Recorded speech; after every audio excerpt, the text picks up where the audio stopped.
Ini nggak mungkin, ini mustahil.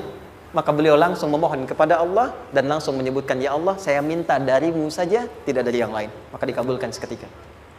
Jadi yang pertama, jika punya kesulitan sebesar apapun, seberat apapun, cepat dekati Allah. Maka di situ akan dijawab langsung oleh Allah, ma wadda'aka rabbuka wa ma qala. Hambaku, sepanjang engkau mendekat kepadaku, maka yakinkan dalam dirimu, situasi apapun yang kau rasakan, aku tidak akan pernah meninggalkanmu. Dalam kehidupan itu tidak akan berjalan sempurna seperti yang ingin kita rasakan. Selalu akan ada perbedaan pandangan. Ya, bahkan dalam kehidupan rumah tangga saja, ya maaf ya, Anda misalnya seorang istri mau ke sini saja mungkin masih bisa beda pandangan, warna apa untuk jilbab yang dipakai. Ya, dengan suami bisa berbeda. Papa, bagus yang mana ya? Hijau atau kuning? Ah, kayaknya yang hijau deh gitu kan? Enggak, kayaknya kuning deh gitu kan? Masih mending ada dua pilihan, begitu dipakai pink. Bisa berbeda. Anak bisa berbeda. Jadi kesan pertama yang ingin dibangun bahwa dalam kehidupan sudah pasti akan ada keragaman pandangan. Dan yang kedua, yang tidak normal, keragaman pandangan itu boleh jadi melahirkan tindakan-tindakan yang kontraproduktif.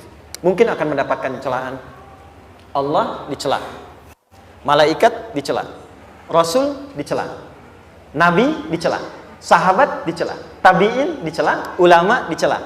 Kita siapa yang mungkin belum menjadi bagian dari orang-orang itu dan ingin bebas dari celaan? Itu mustahil. Jelas sampai sini? Jadi kalau mendapatkan celaan, berbahagialah, berarti kehidupan kita normal. Jelas? Pernah mendapatkan celaan dalam hidup? Halo? Pernah disoal oleh orang lain? Pernah direndahkan oleh orang lain? Nah, Allah tuh memberi kesan kepada kita, jangankan engkau, Rasul yang paling mulia saja pernah mendapati itu. Tapi bagaimana seni mendapatkan ketahanan sehingga dalam dicela pun tetap tenang. Dalam disoal pun tetap hatinya nyaman. Karena ketenangan itu yang membawa pikiran tenang dan tindakan yang terukur. Dan kadang-kadang ketenangan itu lebih penting bahkan dibandingkan dengan harta yang berlimpah. Seringkali saya berikan perbandingan dari sejak dulu kita belajar kan. Coba pilih mana? Saya yakin masih konsisten. Pilih mana? Kaya tapi gelisah atau miskin tapi tenang. Tidak boleh ada pilihan ketiga, saya tahu itu. Kaya tapi gelisah atau miskin tapi tenang, pilih mana? Ya, saya tahu lah. Kaya tapi tenang. Oke, di fase ini wahyu belum turun. Nabi sudah ngajar, turun wahyu, turun al-ala, turun beberapa surah. Tiba-tiba ada masa jeda, wahyu belum turun. Sepekan belum turun. Sebulan belum turun. Disitulah muncul seakan ada amunisi bagi orang-orang yang tidak senang dengan Nabi, tidak senang dengan ajakan Nabi pada kebaikan. Ini poin yang kedua. Kalau Anda berbuat baik, pasti ada tantangan. Ingat ya, kalau Anda berbuat baik, apapun itu, pasti ada tantangan. Yang menguji konsistensi kebaikan itu apakah serius untuk dilakukan atau tidak. Maka mulai muncul tuduhan. Lihatlah Muhammad dari ditinggalkan sama Tuhannya. Itu Muhammad udah gila tuh, naik turun bukit, naik turun lagi, kayak orang bengong. Muhammad udah ada beban di pundaknya. Jangankan umatnya, Rasulnya saja yang mengklaim Rasul, punya masalah katanya. Ya kan? Dan ditinggalkan Tuhannya, kok masih mau ikut Muhammad? Maka dalam keadaan itulah kemudian ditunggu, naik turun, turunlah kemudian dua surah sekaligus, surah 93, surah 94, yaitu surah Ad-Duha dan Al-Insyirah.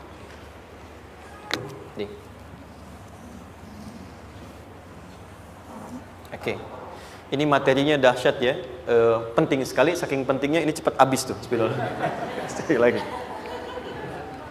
Jazakallah khair. Ya, kelihatan ya. Baik, yuk pelan-pelan. Jadi turunnya surah Ad-Duha dan surah Al-Insyirah, hikmahnya satu atau fungsinya satu, memberikan petunjuk bagaimana mengatasi satu persoalan sesulit apapun, tapi masih dapat menghadapinya dengan keadaan yang tenang. Satu, surah ini atau dua surah ini diturunkan untuk membimbing setiap hamba menuju kepada ketenangan hati. Dua, membangun kekuatan mental, sehingga dalam situasi apapun dia tetap kuat mengatasi berbagai persoalan kehidupan. Nanti terapannya banyak, di bisnis ada. Nanti saya turunkan contohnya. Kadang-kadang ikut tender, sudah bagus, sudah menang, tapi proyeknya diambil orang. Ada yang begitu? Nanti ada ayatnya, ada. Nanti kita turunkan. Udah siap-siap, kan, pengen melamar, ternyata keduluan orang, gitu kan?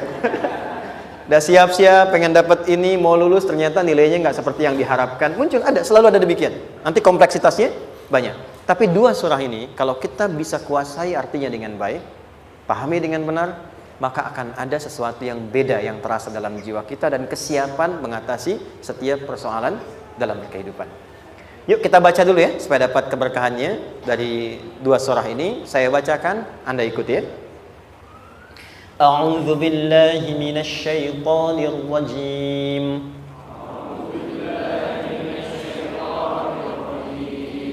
Bismillahirrahmanirrahim. Wadduha والليل إذا سجى ما ودعك ربك وما قلى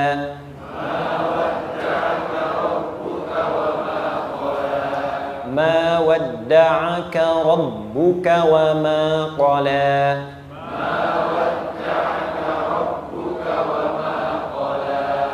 وللآخرة خير لك من الأولى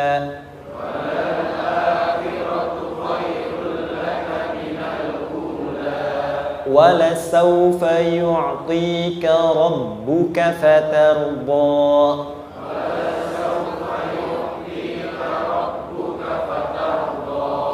ألم يجدك يتيما فآوى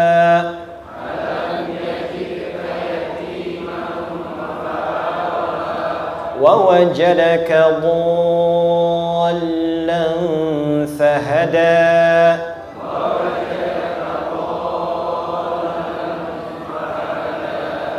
ووجدك عائلا فأغنى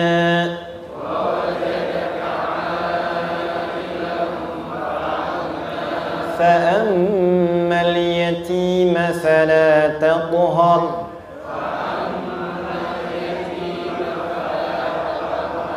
وأما السائل فلا تنهر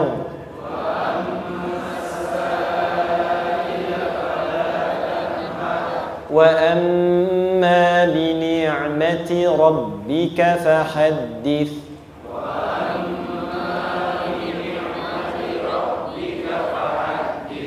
Baik, satu surah dulu, alhamdulillah. Izin saya bacakan tadi untuk diikuti, supaya setidaknya kalau kita pulang dan ditanya bagaimana hidupmu engkau jalani, seperti apa engkau berinteraksi dengan Quran yang telah aku turunkan, maka kita pernah menjawab, ya Allah, kami pernah bacakan itu. Jangan pernah kita berkehidupan sampai wafat dan tidak pernah berinteraksi dengan Quran walaupun sekedar membacanya. Wadduha, aku bersumpah, setiap huruf waw yang berada di awal kalimat di satu surah itu makna utamanya berarti sumpah. Ya, qasam, sumpah. Seringkali diartikan demi, ya. Wal asri, demi masa. Wal fajri, demi waktu fajar. Wal laili, demi malam. Intinya sumpah. Sebentar, pelan-pelan. Kalau Allah menyampaikan sesuatu kepada kita, yakin tidak? Saya ulang, yakin tidak? Serius? Hah? Kalau yakin, kenapa tidak dilakukan? Itu pertanyaan besar ya. Baik, kalau Allah menyampaikan, tidak bersumpah pun harusnya kita yakin. Tapi kalau Allah bersumpah dalam kaidah ilmu tafsir, berarti ada sesuatu yang sangat penting, yang saking pentingnya akan sangat dibutuhkan oleh setiap hamba, sehingga diminta setiap hamba itu fokus menyimak apa yang mau disampaikan. Bahkan saking pentingnya menyimak itu, Allah bersumpah. Jelas? Jadi kalau teman-teman menemukan di Quran ada ayat dibuka dengan sumpah, berarti ada kasih Allah yang tinggi yang akan disampaikan di ayat itu sampai meminta kita fokus untuk menyimaknya. Ad-duha, untuk memudahkan maknanya, teman-teman kalau waktu duha itu jam berapa ya? Oke, sebetulnya dimulai sejak matahari itu mulai naik, yang memantulkan ya atau menyinari cahayanya itu mulai terasa lembut. Ya kalau misalnya kita ambil 1,5 jam setelah subuh. Sekarang subuh 4:30 lah, taruhlah 4:30 ya. 1,5 jam berarti jam 6 kan? Nah itu awal duha tuh. Awal duha. Sampai ke pertengahan kurang lebih 9:30 jam 10. Akhir duha jam 11 sampai menjelang ke zuhur. Awal duhanya disebut dengan syuruk namanya. Syuruk. Jadi syuruk itu awal duha. Kalau sudah jam 6 ada cahaya matahari ya, enak nggak ke tubuh kita itu? Nyaman nggak? Jam 8 enak nggak kalau berjemur ya? Jam 9 enak ya? Nah, ini kata kiasan dalam bahasa Arab. Kalau kita merasakan sesuatu yang enak, nyaman, memberikan manfaat yang banyak, itu orang Arab sering memberikan kiasan dengan waktu-waktu tertentu. Di antaranya duha. Jadi kalau kita menemukan kalimat duha, jangan langsung diartikan ke waktu duhanya. Boleh jadi yang diinginkan adalah makna di balik itu, yaitu semua kenikmatan dan kenyamanan yang didapatkan. Cara mengartikan ini, wadduha, aku bersumpah kata Allah, ya Muhammad, demi semua kenikmatan yang kau rasakan dalam hidup, seperti engkau merasakan kenikmatan cahaya duha itu. Jelas? Wal laili idza saja, dan aku bersumpah, al-lail, lail itu apa? Malam. Baik, lail turunannya, layali jamaknya, lela, lili, lala, itu malam. Jadi kalau ada ibu leli, ibu malam-malam ya. Lail. Oke. Lail itu malam. Malam gelap nggak? Gelap. Tapi kalau gelapnya gulita, tidak ada cahayanya, gelap betul gitu. Gelap ya. Misalnya sedang kita dapati misalnya satu momentum padam lampu, padam semua, dan pas gerhana misalnya gelap sekali. Nah itu bahasa Arabnya disebut dengan saja namanya. Ya, saja. Wal laili idza saja. Dan malam apabila telah gulita. Zaman Nabi kan nggak ada lampu. Ya, belum ada PLN, ya, dan seterusnya. Jadi gelapnya betul-betul gelap. Saya mau tanya sebentar. Biasanya kalau situasi gelap itu mudah nggak menemukan benda tertentu? Melangkah mudah atau sulit? Tidak mudah untuk dilakukan kan? Dalam bahasa Arab, kalau kita ingin mengungkapkan satu kegamangan yang luar biasa, sampai kita merasakan gelap dan sulit melangkah, bukan hanya karena nggak ada cahaya, mungkin karena ada pekerjaan tertentu yang menyulitkan, masalah tertentu yang menyulitkan, sehingga merasa seakan-akan kita tuh gelap, makan nggak enak, melangkah susah. Pernah nggak merasakan situasi yang saking beratnya satu beban itu seakan-akan makan nggak mau, melangkahnya berat, ada vertigo, kadang-kadang pusing. Pernah merasakan itu? Itu bahasa Arabnya walaili idza saja. Perhatikan kalimatnya, ya Muhammad sallallahu alaihi wasallam, aku bersumpah demi semua kebahagiaan dan kenikmatan yang engkau pernah raih seperti merasakan kenikmatan cahaya duha. Dan mungkin persoalan hidup yang pelik yang membuat engkau merasakan kesulitan seakan-akan merasa di suasana gelap yang gulita. Ma wadda'aka rabbuka wa ma qala. Tanamkan dalam jiwamu yang paling dalam, aku tidak akan pernah meninggalkanmu. Ada suami pulang dari pekerjaan, mendapati istri sedang termenung dan mengalir air matanya. Tiba-tiba suaminya datang mengatakan, hangat sekali pada istrinya, di sampingnya membelainya dan mengatakan, "Ma, demi semua suka yang pernah kita lalui bersama, dan demi duka yang mengalirkan air matamu saat ini pun, tanamkan dalam hatimu yang paling dalam, Papa akan selalu bersama Mama dalam setiap situasi itu." Kira-kira para ibu merasakan itu bagaimana perasaannya? Masa sih?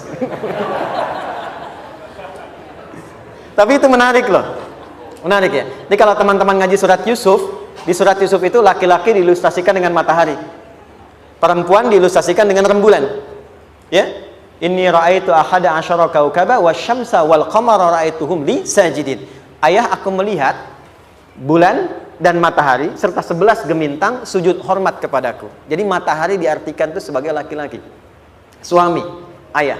Kenapa disebut matahari? Diilustrasikannya, matahari itu kan menyengat dengan kuat. Kalau kita menjemur, mengeringkan pakaian, melindungi. Tipikal suami itu melindungi. Ada yang ganggu istri, sengat dengan kuat. Ada air mata yang mengalir, hei, keringkan itu sehingga tidak larut air mata mengalir di pipinya. Itu matahari.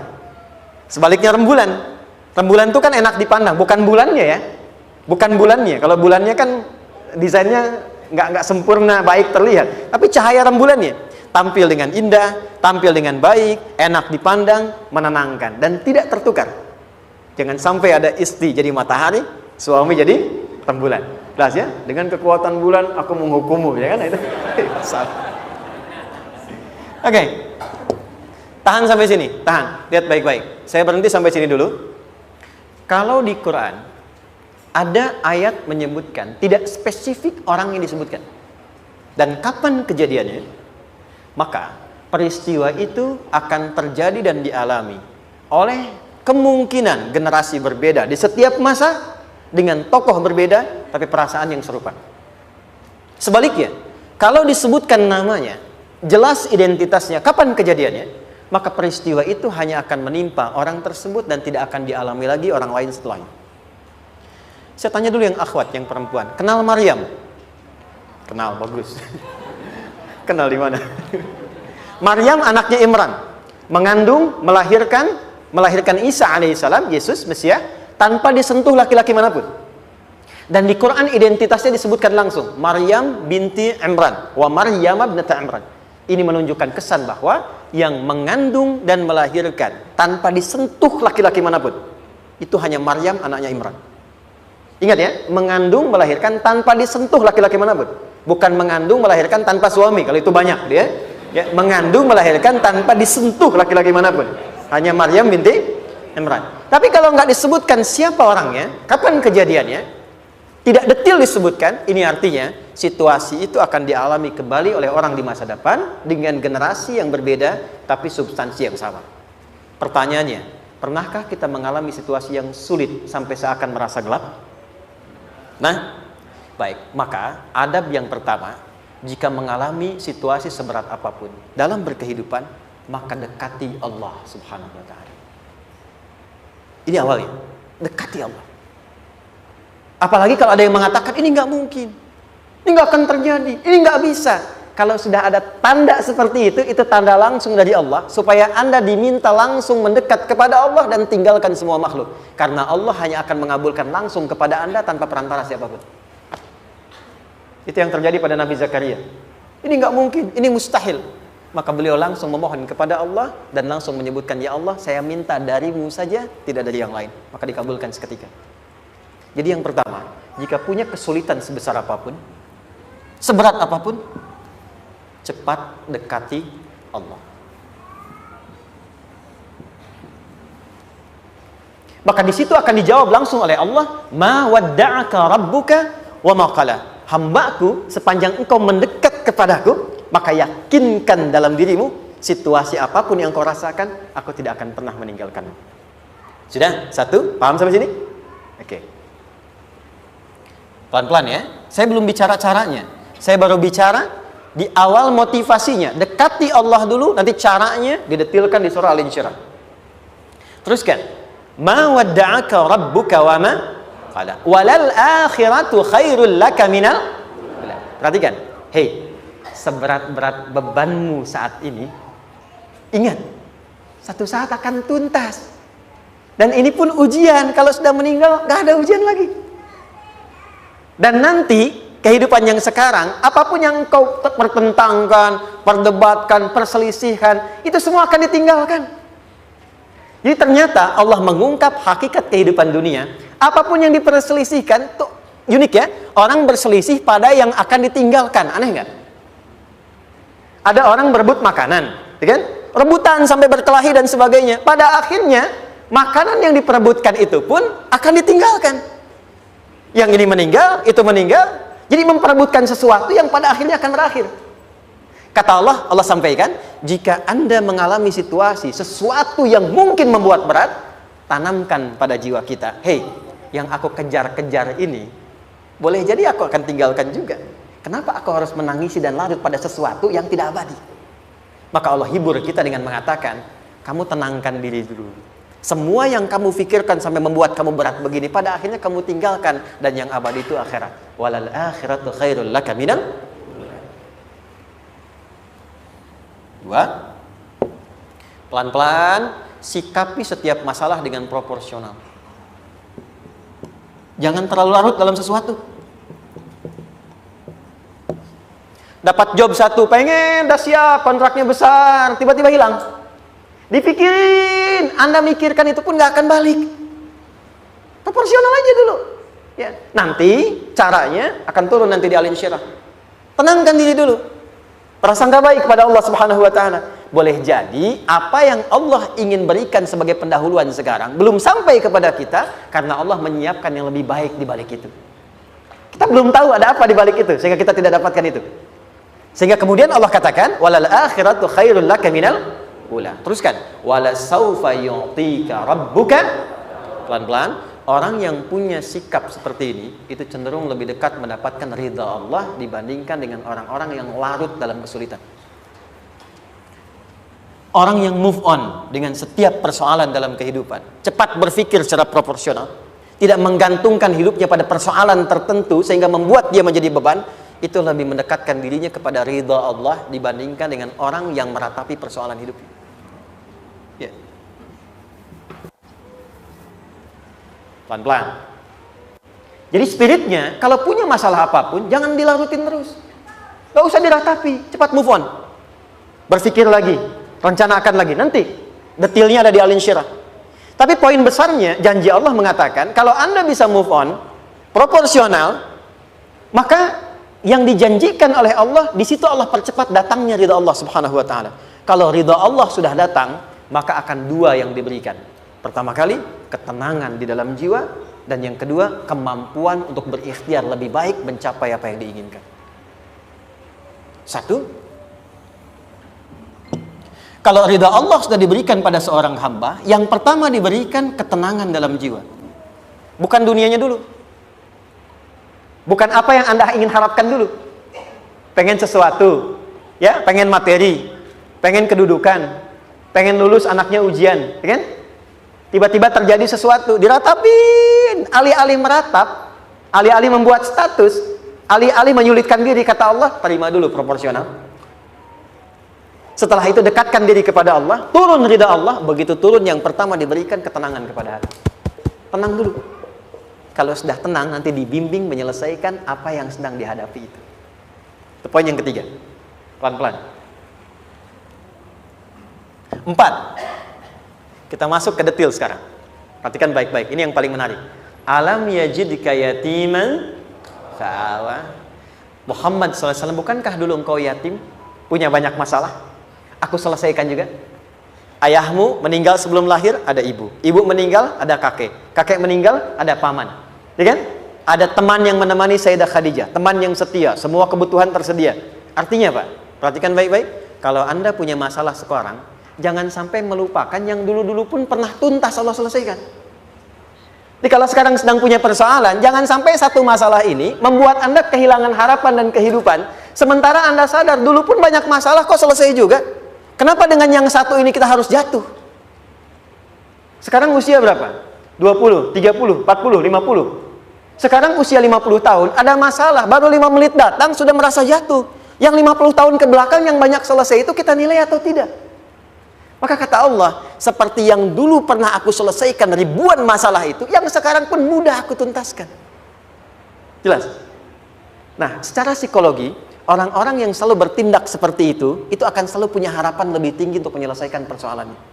Jadi kalau sedang punya masalah, pikirkan yang dulu juga selesai, masa yang sekarang nggak selesai. Itu prinsipnya. Secara psikologis demikian. Jelas ya? Oke. Wa wajadaka dhallan fahada. Muhammad, dulu engkau pernah mengalami melihat masyarakat banyak berbuat yang tidak baik, aku berikan petunjuk. Kuncinya fahada di situ. Orang yang punya motivasi kuat dan keyakinan untuk bisa menyelesaikan persoalannya, maka dia akan lebih cepat mendapatkan petunjuk Allah untuk mendapatkan solusi terbaik. Ada sini. Saya agak cepat ya, mohon izin. Wa wajadaka 'ailan fa'aghna. Bahkan, maaf, bukan sekedar selesai, kalau perlu saya bikin kaya, kata Allah. Aghna itu kalau ilmunya luas. Kalau harta, hartanya banyak. Kalau kedudukan, kedudukannya tinggi. Hei, engkau yang sedang mengejar kedudukan, aku tahan sebentar karena ada yang nggak bagus untukmu di sini. Tapi kalau kamu terima, aku angkat itu lebih daripada apa yang kamu harapkan. Kamu pengennya bintang 2, aku naikkan sampai bintang 4. Kalau perlu 5 sekalian. Hei, kamu yang in kampus di sini, aku tahan. Bahasa kamu nggak lulus, kamu nangis, kamu mengadu, kamu datang pada orang tuamu. Orang tua mulai protes, mulai curhat macam-macam. Terima dulu. Mungkin di sini ada yang tidak baik seperti doa ibumu yang sering memohon, ya Allah, jangan sampai anakku berbuat yang salah. Jangan sampai terjebak narkoba. Jangan sampai terbawa tawuran. Di sini ada yang kurang tepat untukmu. Kalau kamu ridha, kamu terima, kamu proporsional, bahkan aku pindahkan ke kampus yang lebih baik yang tidak kamu bayangkan sebelumnya. Di orang-orang yang selalu menerima apa yang Allah ujikan dan ridha dengan itu, maka Allah akan angkat derajatnya bahkan melebihi ekspektasi dirinya. Paham? Kalau sudah seperti itu, maka lihat ujung ayatnya. Lihat ujung ayatnya. Fa'ammal yatima fala taqhar. Hei, maka jangan pelit berbagi kepada orang lain. Share. Kalau sudah sukses, share. Berbagi, bukan hanya materi, bagi ilmunya, ya, bagi kebahagiaannya. Wa ammas sa'ila fala tanhar. Jangan sampai nunggu orang minta. Kalau lihat ada kawan yang butuh, sekarang Anda sukses. Tapi boleh jadi kesuksesan Anda itu tangganya dari teman-teman Anda. Kalau sudah teraih ke atas, lihat lagi anak tangganya ke bawah. Ajak teman, jangan ditunggu minta. Ajak, bawa dia, berikan peluang. Jangan sampai dia minta, apalagi Anda bentak-bentak. Aku kan yang dulu bantu kamu. Jangan sampai keluar kata-kata itu. Kamu bisa naik di atas karena aku kan yang dulu bantu kamu. Kamu bisa jadi pemeran utama karena aku yang rekomendasikan. Karena aku yang dorong kamu, misal. Jangan sampai keluar kata-kata itu. Apalagi langsung keluar, tidak. Ini karena ilmuku saja misalnya. Kalau itu bisa dilakukan dengan baik, lihat ujungnya. Wa amma bi ni'mati rabbika fahaddits. Maka semua nikmat yang dirasakan akan mudah untuk diimplementasikan dan disyukuri. Jadi semua nikmat itu bukan cuma dirasakan. Jadi membagi semua nikmat itu adalah rasa terbaik untuk menikmatinya. Maaf ya, Anda kalau punya makanan, dimakan sendiri. Dengan dibagi sama-sama, kira-kira rasa nyamannya yang pertama atau yang kedua? Kedua. Makan sendiri, enaknya sendiri kan? Tapi ketika ada teman berbagi dan tahu, oh enak ya, nyaman ya, ada kebahagiaan, ada ngobrol, ada tertawa, ada kebersamaan, itulah inti nikmat yang sesungguhnya. Wa amma bi ni'mati rabbika. Ternyata masalah yang diberikan bukan ingin memberikan beban, tapi ujungnya, endingnya supaya Anda bisa mendapatkan nikmat berkualitas yang bisa dibagi. Lihat surat Ad-Duha itu jangan cuma lihat awalnya, lihat ujungnya. Ternyata ketika seseorang mendapat masalah seberat apapun, itu bukan ingin membebani, tapi ingin meningkatkan kualitas hidupnya supaya mendapatkan nikmat yang lebih besar dan merasakan nikmatnya itu dengan berbagi. Itu poinnya. Jadi kalau sampai sini kita paham dan kita beri nama misalnya dengan fikih ujian, jadi kalau desain ujian ini sistematikanya kita pahami, maka tidak ada alasan untuk mengeluhkan persoalan.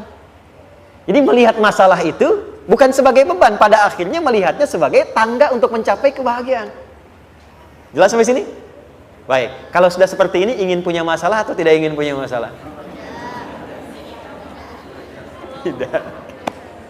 Ingat ya, jadi kalau anak pulang bawa masalah, dilihatnya jangan beban. Oh, Allah ingin menaikkan kualitas pada anak saya, yang dengan itu menjadikan ia mendapatkan nikmat yang belum pernah didapati. Kalau rumah tangga sedang ada masalah, jangan banyak diperseterukan, tapi direnungkan sejenak. Oh, Allah ingin meningkatkan kualitas rumah tangga ini, sehingga kita bisa mendapatkan nikmat yang tidak pernah didapati sebelumnya. Makanya nikmat berumah tangga itu yang terbesar, selalu bertambah ketika menyelesaikan masalah. Silahkan cek. Kalau sedang ada masalah berseteru kan, tapi setelah selesai kan jadi lebih nikmat ya. Ya, lebih senang lagi, lebih cair lagi, lebih bahagia lagi, lebih mendukung lagi. Ternyata ada nilai-nilai kebaikan yang tersimpan yang belum disadari sepenuhnya. Pertanyaannya, kadang-kadang mudah diucapkan, tapi tidak mudah mempraktekkan. Bagaimana itu semua bisa ditempuh dengan baik sehingga ketika mengalaminya kita bisa tenang menghadapinya. Maka turunlah surah Al-Insyirah. Saya cepat.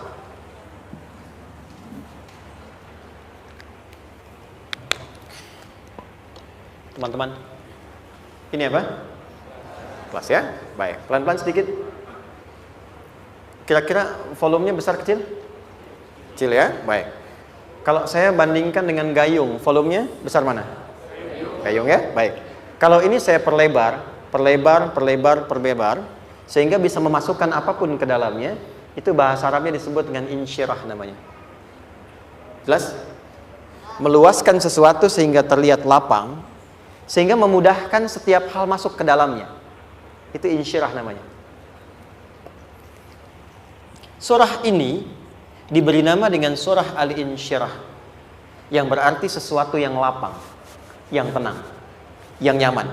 Yang diharapkan dengan keadaan hati yang lapang, nyaman, tenang itu, segala persoalan yang dihadapi dalam kehidupan akan mudah diterima dan tidak berdampak besar dalam menyikapinya. Maka bagaimana kemudian Allah memberikan turunan-turunan petunjuk supaya apa yang diharapkan ini bisa tercapai? Satu, izin mengilustrasikan. Saya kasih cerita sebentar. Ada seorang anak muda, kisah ini sangat viral, hampir setiap kita bisa mendapatinya. Datang kepada seorang kakek tua di sisi danau yang jernih sekali airnya. Dia berkeluh kesah tentang persoalannya. Dia katakan, saya punya masalah begini. Berat sekali terasanya. Kakek itu kemudian permisi, dia hanya membawa 2 genggam garam. Kemudian beliau bawa 1 gelas, ilustrasinya seperti ini. Dimasukkanlah kemudian garam itu ke gelas itu. Lalu diambil 1 gelas air yang jernih tadi, dengan garam segenggam. Kata beliau, minum.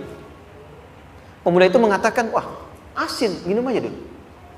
Lalu ketika diminum, langsung ditumpahkan. Dia muntahkan, asin katanya.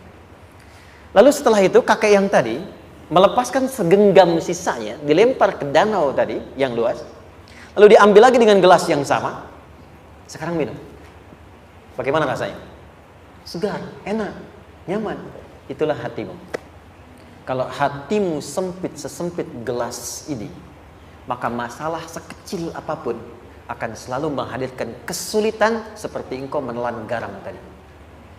Tapi kalau hatimu luas, sebesar apapun masalah, tidak akan pernah berdampak pada dirimu kecuali engkau mampu menyusun rencana untuk mengatasinya.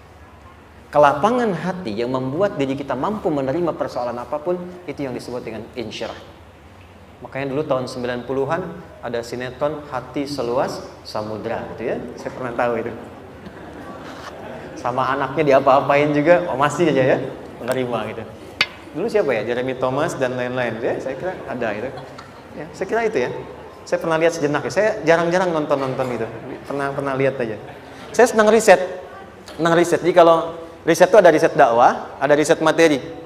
Saya teman-teman yang musik gitu ya. Saya tidak terlalu dekat dengan musik karena saya di Quran gitu. Tapi untuk mengetahui hukum musik itu bagaimana, saya riset. Sampai ke notasi saya tahu. C, D, F, G, A, B, C, G, A, B, C, D, F, G, D, F, G, A, B, C, D, A, B, C, D, F, G, A, F, G, A, B, C, D, E, B, C, D, E, F, G, Ais, B, F, G, Ais, B, C, D, Ais, Fis, C, D, Ais, B, G, Ais, Bis, Cis. Gitu kan ya? Ya? Tapi kalau diminta piano, gitar, ini saya nggak bisa. Ya, tapi untuk menentukan hukum, nah kita bisa paham gitu. Misalnya boleh nggak baca Quran pakai langgam Jawa gitu kan? Nah, hukumnya apa? Nanti dari teori itu muncul. Ya, paham ya? Nah, oke, balik sini. Perhatikan baik-baik. 1, saya agak cepat. Ini ditafsir langsung turun Al-Insyirah. Yang pertama, alam nashrah laka sadrak wa wada'na anka wizrak allazi anqadha dhahrak. Tahan sampai sini dulu, 3 ayat. Saya mulai dari ayat kedua dan ketiga. Perhatikan baik-baik. Wa wada'na anka wizrak allazi anqadha dhahrak. Artinya apa? Artinya satu beban yang diletakkan di pundak yang berpengaruh kepada semua bagian tubuh. Kita pernah melakukan atau melihat yang angkat beban ya? Beban kan semakin berat diangkat, semakin terasa ke bagian-bagian tubuh ya, ke semuanya. Nah, itu namanya wizrak alladzi anqadha dhahrak. Beban yang dipikul yang berat sekali sampai semua merasa. Makanya jadi satu ungkapan dengan mengatakan dia sedang memikul beban yang sangat berat. Sampai kepalanya pusing, tidur nggak nyaman, miring kanan, miring kiri. Itu namanya ya allazi anqadha dhahrak. 1. Saya percepat, akan ada satu masa dalam hidup setiap hamba merasakan satu persoalan yang seakan-akan beban berat yang dipikul sampai merasa kesulitan dari ujung kepala sampai ujung kaki. Siapapun itu. Jujur ya, setiap kita tanyakan pada diri sendiri. Setiap kita yang ada di sini, saya yakin pasti pernah atau bahkan akan mengalami satu peristiwa yang merasakan beban berat sampai seakan-akan ujung kepala sampai ujung kaki merasakan sakitnya. Ada yang sudah mengalami atau bahkan nanti akan ada yang melalui. Perhatikan baik-baik. Teruskan ayatnya. Wa rafa'na laka. Perhatikan. Kalau ada yang sedang merasakan itu, yakinlah kata Allah, pada saat itu sesungguhnya Allah sedang mengangkat derajatnya dan meningkatkan kualitas hidupnya untuk mencapai sesuatu yang istimewa yang belum pernah diraihnya. Dari sini kita buat persamaan. Ujian. Tadi kan? Berbanding lurus dengan harapan. Banding lurus dengan solusi nanti pada akhirnya. Fokus. Lulus di sini, insya Allah setiap persoalan akan lebih mudah untuk diatasi. Ujian, seberat apapun yang sedang kita alami, tidak akan pernah diberikan kepada kita oleh Allah, kecuali ternyata hikmahnya untuk mengabulkan harapan-harapan besar yang sebetulnya kita mintakan. Jujur ya, setiap kita kan sering punya permohonan ya, sering berdoa ya, ya Allah minta ini, minta itu, minta ini, minta itu, gitu kan? Nah, cara Allah mengabulkan harapan kita itu, yang pertama, jalurnya lewat ujian. Karena semua kesuksesan itu, desain dasarnya adalah melewati ujian. Coba, anak-anak kita yang sedang sekolah itu, apa mungkin diwisuda dengan penuh kebahagiaan kalau nggak mengalami ujian? Hah? Lewat ujian dulu kan? Dia belajar dulu, ujian dulu, ngatasin soal dulu, lulus, baru wisuda. Apakah mungkin akan dapat IPK 4 yang diharapkan kalau tidak mengalami ujian? Belajar dulu, ya kan? Ada waktu, sempat dia bangun malam, siang, dan seterusnya belajar, keringat dan sebagainya, baru bahagia kan? Dan ternyata belajar itu untuk diwisuda. Sebab kalau kita tidak belajar, mustahil dapat wisuda. Kalau tidak lewat ujian, mustahil dapat ijazah. Karena ternyata harapan itu, hukum dasarnya dalam berkehidupan, bisa diraih dengan melewati ujian. Ini poinnya. Jadi mohon, kalau sedang mengalami sebuah peristiwa dan kita harus menghadapi itu, coba renungkan, sebetulnya pernah berdoa apa sampai kita mengalami itu, sehingga dengan jalan itulah sebetulnya Allah ingin mengabulkan harapan yang dulu pernah kita mintakan. Jelas? Oke, satu. Yuk turunkan rumus ya pelan-pelan. Quran surah kedua ayat 286. Ini kesini dulu, baru nanti kita balik lagi. 2 Al-Baqarah ayat 286. La yukallifullahu nafsan illa wus'aha. Tahan sampai sini. Lihat baik-baik. Hukum yang pertama. Hukum pertama. Allah tidak mungkin menguji seorang hamba di luar batas kemampuannya. Jadi kaidah yang pertama tadi, kalau kita sedang diuji, sebetulnya ada harapan dan doa yang pernah kita mohonkan dan Allah ingin mengabulkan itu, jalan pertama adalah ujian. Tapi adilnya Allah, tidak akan pernah kita diuji kecuali sesuai dengan kemampuan kita. Jadi kalau nggak mampu, nggak mungkin diberikan ujian. Ingat ya, kalau tidak mampu, tidak mungkin diberikan ujian. Artinya harapan yang kita mohonkan pun akan sesuai dengan kemampuan kita. Jadi kalau kita minta sesuatu nggak mungkin bisa menggunakannya, nggak akan dikasih. Nah, balik ke sini untuk memberikan ketenangan kepada hati kita. Kalau sedang menerima persoalan, setelah kita mengatakan, oh ini mungkin ada harapan yang ingin saya dapatkan, jalannya lewat sini. Untuk memberikan ketenangan kepada hati, begitu persoalannya tiba, langsung katakan pada diri kita, saya pasti bisa menjalaninya. Mustahil saya diuji kalau nggak mampu menjalaninya. Itu bahasa singkatnya. Ingat ya?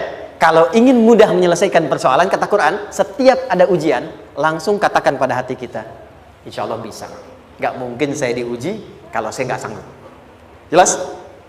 Dan tanamkan itu pada hati yang paling dalam. Ini nggak mudah. Kalau cuma disimpan di pikiran, jadi beban. Tapi kalau Anda tanamkan dalam hati, seberat apapun masalahnya, pasti saya sanggup. Pasti saya bisa.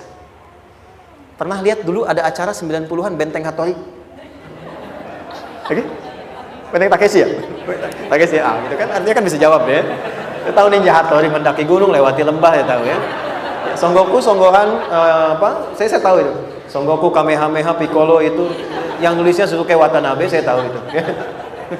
Benteng Hattori, balik lagi ya. Benteng Takeshi ya. Puncaknya kan main pakai itu kan, pakai tanknya dan sebagainya. Tapi pernah ingat gak satu episodenya itu? Begitu akan bertarung, kan selalu ada motivator di sampingnya itu mengatakan, ayo kamu bisa, gitu kan? Wah, namanya. Dia nggak ngaji Quran tuh, kita punya ayatnya. Pernah nggak? Buka lagi ya dulu ya. Oke. Korea, kenapa bisa nyusul Jepang? Salah satunya, waktu Jepang itu maju, setiap di Korea itu ditanamkan dari mulai anak-anak TK-nya. Kita harus lebih daripada Jepang. Sejak anak-anaknya TK. Itu ditanamkan betul. Kita bisa, kita dari TK. Sehingga ketika di sana bikin Honda, sini Hyundai. Hyundai kan dibacanya Hyundai, ya kan? Sana Honda, sini Hyundai gitu. Di apapun yang dibuat Jepang, Korea harus lebih unggul. Itu ditanamkan dari awal. Bisa. Kita itu sekarang punya ayatnya. Jadi kalau sedang punya masalah seberat apapun, katakan pada diri kita, insya Allah bisa. Gak mungkin diuji kalau nggak sanggup. Bisa insya Allah. Bisa. Kenapa mah? Bisa. Jelas? Oke. Sudah di situ teruskan. Lanjutkan. Warafa'na laka dzikra. Teruskan. Fa inna ma'al usri. Nah, ini poin terbesarnya. Fa inna ma'al usri yusra. Fa huruf yang menunjukkan sesuatu berlangsung dengan cepat. Inna di ilmu nahwunya berbunyi begini, di gramatikal bahasa Arab. Harfu nasbin wa taukidin. Tansibul isma wa tarfa'ul khabara. Mabniyun 'alal fathi la mahalla lahu min al-i'rabi. Paham? Tidak. Inna huruf yang digunakan untuk menguatkan informasi agar ditancapkan ke dalam hati sekuat-kuatnya dan jangan pernah ragu. Jadi kalau orang Arab itu nancapkan tongkat begini dan kuat, tidak goyah, itu nasab namanya. Nasabar rajula asahu fil ardi. Inna ini harfu nasab. Jadi kalau ada di Quran dibuka informasinya dengan inna, maksudnya begini, hei, tancapkan informasi dalam hatimu dengan kuat, jangan pernah ragu. Yakinkan pada dirimu. Apa yang harus diyakinkan? Ma'al usri yusra. Inna ma'al usri yusra. Usrun sama dengan yusrun. Lari ke sini. Oke. Apa artinya usrun? Sulit. Oke. Sulit itu ada dua. Ada sa'bun, ada usrun. Kalau kesulitan yang relatif, kata si A sulit, si B mudah, itu sa'bun namanya. Contoh, kata si fulan, bahasa Jepang susah. Padahal kata yang lain tidak. Saya ke Jepang, anak-anak kecil begini bisa bahasa Jepang, gitu kan? Bagi mereka mudah, gitu kan? Saking mudahnya gitu. Kata shiwa, gitu. Anak-anak kecil, bagi mereka mudah, bagi kita belum tentu. Itu sa'bun. Inna lughatal yabaniyah sa'bah. Relatif. Tapi kalau kesulitan yang sifatnya mutlak, semua orang mengatakan sulit. Maaf, bawa mobil, sulit atau mudah? Bukan mengendarai ya, bawa mobil, bawa. Sulit ya? Sulit ya? Baik, sepakat sulit semuanya. Nah, itu dalam bahasa Arab dikenal dengan usrun. Kesulitan yang semua sepakat bahwa itu susah. Sulit, semua sepakat. Dan ketika ada orang bicara, aku sedang punya masalah begini. Semua mengatakan, wah itu nggak mudah, itu nggak mudah. Itu usrun namanya. Lawannya, kemudahan yang relatif disebut sahlun. Tapi kemudahan yang semua sepakat bahwa itu mudah, itu yusrun namanya. Mengangkat spidol, semua mengatakan mudah, ringan. Itu yusrun namanya. Perhatikan, Allah tidak memasangkan sa'bun dengan sahlun, tapi memasangkan usrun dengan yusrun. Orang-orang yang punya keyakinan kuat, setiap persoalan itu akan selesai. Dan dia mengatakan pada dirinya, aku bisa melewatinya. Maka, perhatikan kalimatnya kata Quran. Inna ma'al usri yusran. Sesulit apapun masalah yang sedang dia alami, maka Allah akan datangkan solusi semudah-mudahnya yang bisa dia nikmati. Dengan kata lain, kalau kita bawa ke bahasa psikologi, Kalau sedang menghadapi persoalan seberat apapun, selain kita mengatakan, ini pasti bisa saya lalui, saya insya Allah sanggup mengatasinya, katakan pada diri kita, ini pasti selesai. Pasti ada solusinya, pasti mudah. Katakan. Walaupun memang solusinya belum datang, tapi tenangkan pada diri kita dengan mengatakan, inna ma'al usri yusra. Bahasa psikologinya, katakan pada diri kita, ini pasti selesai. Gak mungkin gak selesai, pasti ada solusinya, pasti mudah. Itu lebih memberikan harapan pada diri kita untuk menuntaskan persoalan dibandingkan dengan meratapinya. Jelas? Teruskan. Fa inna ma'al usri. Kalau masih ragu kata Allah, katakan lagi sekali lagi. Sampai hati kita merasa nyaman. Jadi kalau sedang punya persoalan seberat apapun, tanamkan pada diri kita, pasti selesai. Belum nampak, insya Allah pasti selesai. Gak mungkin diuji kalau gak ada solusi. Itu lebih memberikan harapan. Setelah itu, fa'idha faraghta, mitigasi masalahnya. Mitigasi persoalannya. Tuliskan. Ini masalahnya apa? Rumah tangga. Apa saja misalnya. Dia ada suami, ada istri, ada anak-anak. Masalah ada di mana? Kadang-kadang benangnya jadi kusut karena satu-satu gak segera diselesaikan. Maka kata Al-Quran, fa'idha faraghta. Satu-satu mitigasi dulu. Satu masalah di sini, lihat di suami, lihat di istri. Kalau pekerjaan, masalahnya apa? Sebelum bercabang kemana-mana, petakan. Apakah rekanannya? Apakah relasinya? Apakah kemampuannya? Apakah manajerialnya? Apakah marketingnya? Mitigasi, kotaki semua, selesaikan satu-satu. Setelah itu, apa yang dilakukan? Wa ila rabbika, tawakal sepenuhnya kepada Allah untuk menentukan hasilnya. Tawakal itu yang paling mahal.